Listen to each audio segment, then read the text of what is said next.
c'est une approche pour m'aider à comprendre, à connaître mon paysage intérieur.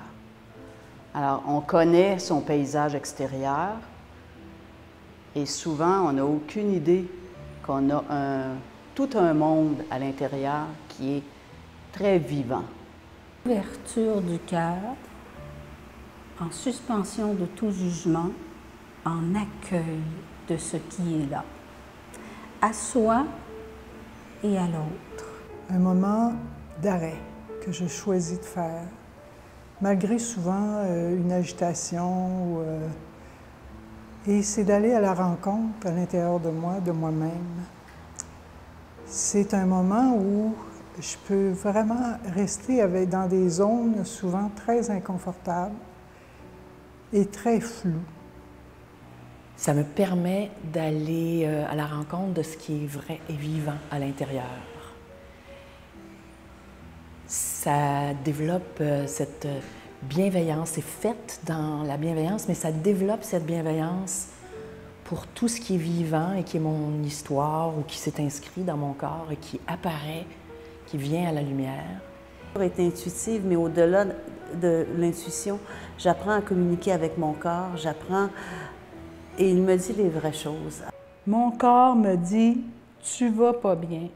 Alors, si je l'écoute un petit peu, ça ne sera pas très long que je vais pouvoir connecter ça avec ce que je vis. Permettre de sentir, de mettre des mots sur ce qu'on sent et aussi d'avoir des pensées et de pouvoir unifier ressenti, pensée. C'est une intégration de la tête et du corps et ça donne accès à une meilleure connaissance de soi et à une émergence de sens. Ça permet de m'apprivoiser à ma propre expérience, qu'elle soit difficile ou encore qu'elle soit ressourçante. C'est un art de vivre. C'est comme un lac sur lequel la surface, on peut voir apparaître soit la tranquillité, soit des petites ou des grosses vagues, et je les accompagne, ces mouvements de vie, qu'elles soient hautes en amplitude de joie ou en tristesse. C'est donc une façon de vivre parce que j'en fais régulièrement, j'en fais très souvent. Et ça m'a permis de toucher à une profondeur en moi, avec une tendresse en moi que j'aurais pas pu contacter s'il n'y avait pas eu le focusing dans ma vie. Vraiment une fluidité d'écoute de moi, c'est ma relation à moi, c'est ma capacité d'être en relation avec des choses difficiles sans être submergée.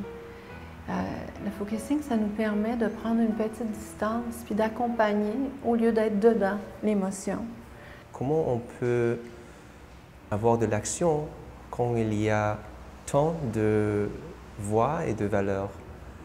Et pour moi, c'est une façon OK, je peux avoir toutes ces perspectives et marcher avec ça et ne pas être comme « wow ». C'est ce « je me sens mal à l'aise » que l'on va essayer d'aller contacter en focusing. C'est très utile quand on a à décider quelque chose, d'amener les deux parties qui s'opposent et puis de leur donner la parole. Et ce qui fait qu'après le focusing, je me sens toujours libérée.